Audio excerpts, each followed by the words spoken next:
A Gift for Omar, a story from Oman.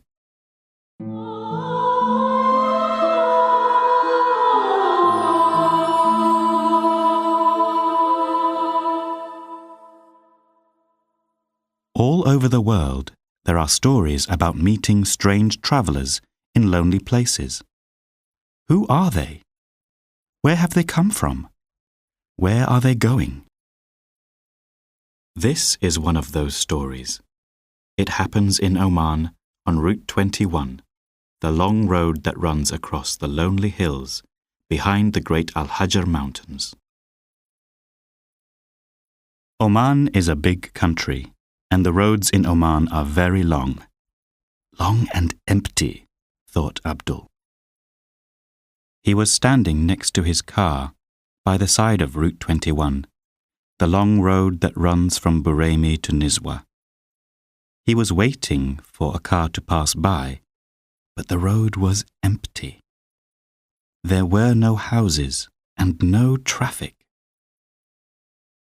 Abdul was angry with his car because it did not go anymore. He was angry with himself because he did not check the car before he left Buraymi. And he was angry with his mobile phone too, because there was no signal. He couldn't use it to phone for help. Every Wednesday evening, Abdul drove from his office in Buraymi to his family home in Nizwa. He liked to spend the weekend, which in Oman is Thursday and Friday, at home with his family. He put his hand in his pocket and touched a hard, flat box. It was a computer game, a gift, a present for his youngest brother, Omar. Omar was 8 years old and loved computer games. This was a new game, the very newest game.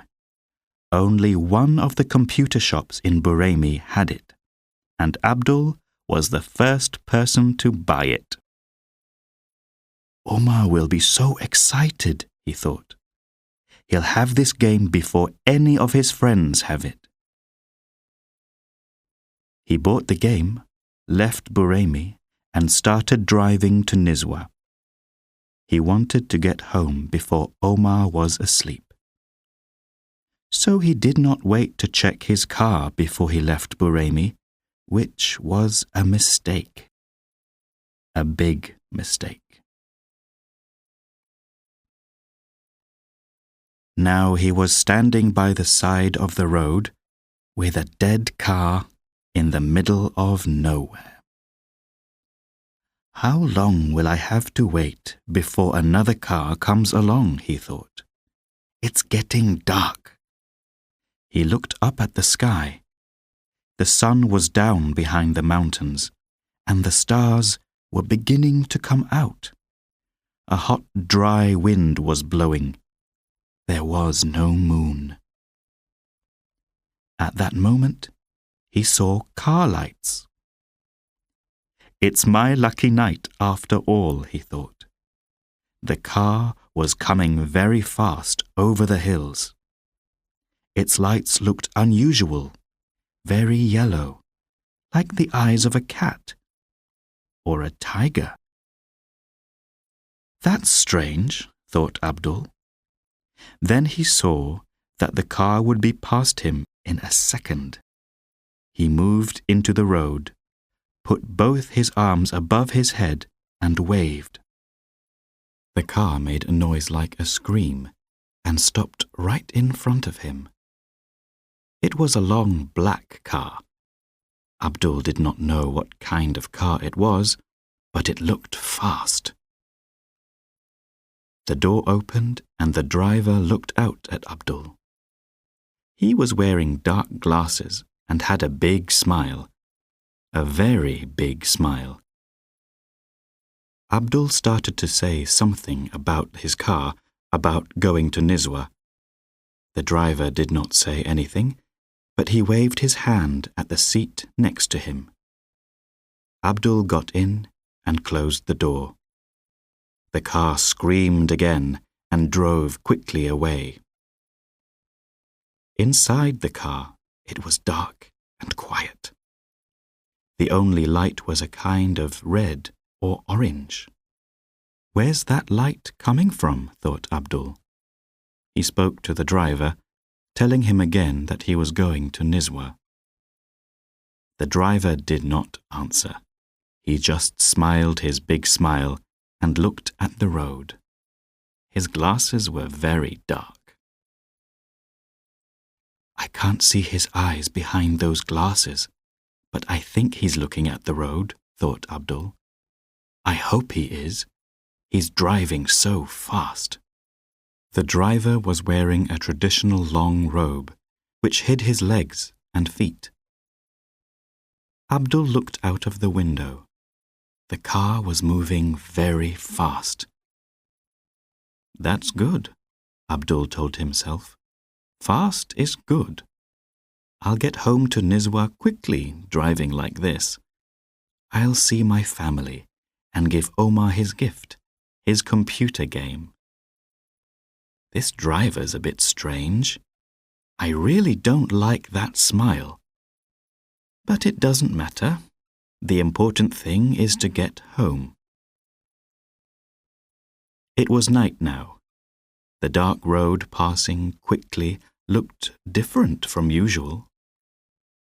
Where are we? Thought Abdul, looking out of the window again. I know this road very well. I drive along it twice a week. Why does it look different tonight? Inside the car, the red and orange light looked a little brighter.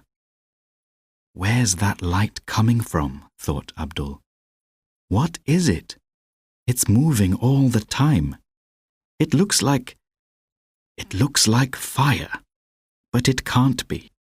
There can't be a fire in here, inside this car.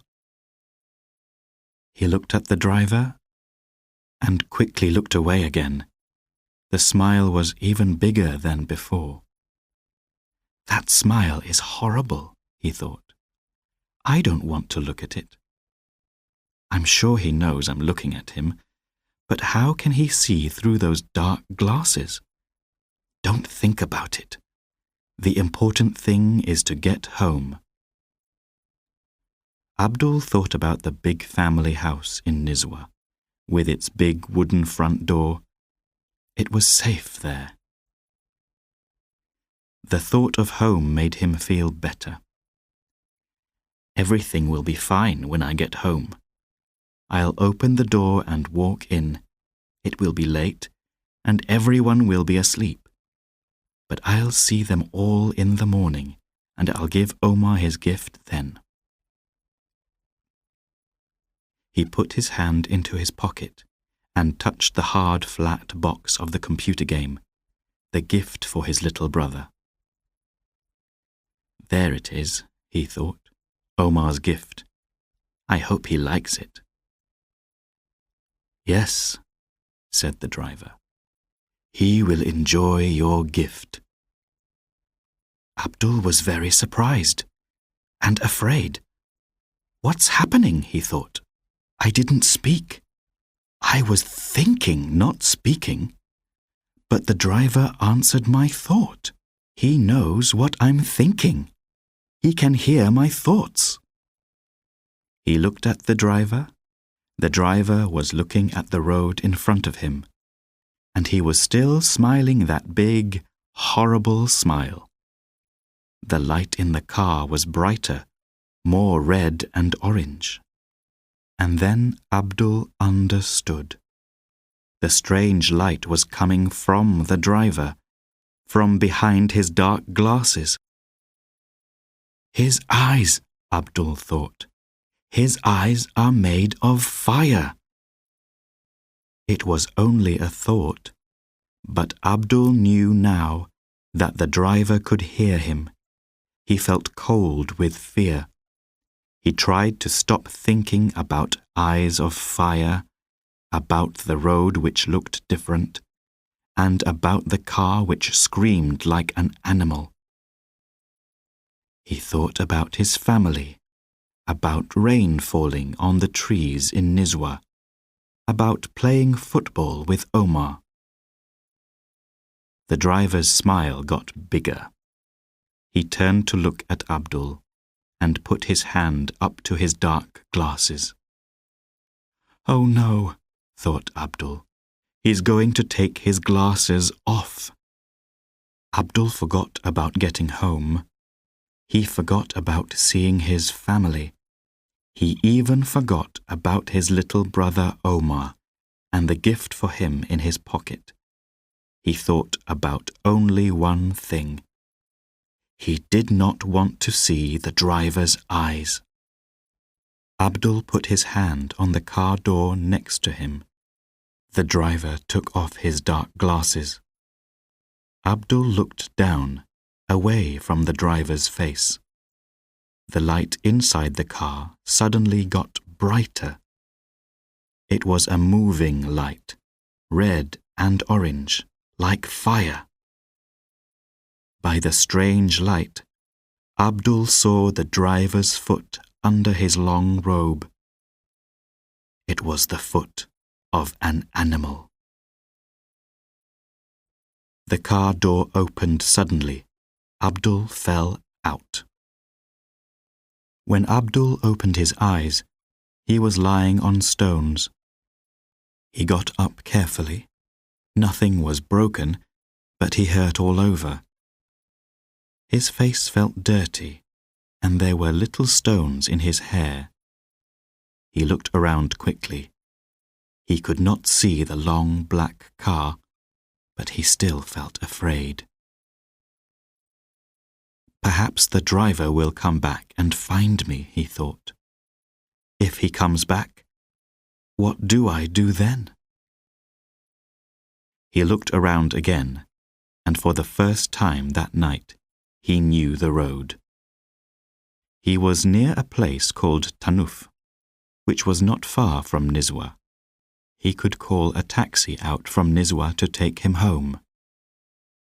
Home! Abdul stopped feeling afraid. He would soon be home. He put his hand into his pocket and found his mobile phone. There was a good signal, and he called a number in Nizwa and asked for a taxi to take him home. It was late, after midnight. "They'll all be asleep now," he thought. "I won't wake them up. I'll just go in quietly and see them all in the morning." Abdul put his hand in his pocket again. It was empty. The computer game, his gift for Omar, was not there. Abdul looked for the computer game, walking up and down the road. He moved stones and looked underneath them, but he could not find it anywhere. He was still looking for Omar's gift when the taxi arrived. In the taxi, Abdul started to feel better. He did not want to think about the driver with his horrible smile and his eyes of fire. He thought about being safe. The good thing, he thought, is that that driver did not take me all the way home. He knows that I live in Nizwa, but that's all. He doesn't know which street, and he doesn't know my name. He can't find me or my family, so I don't need to worry.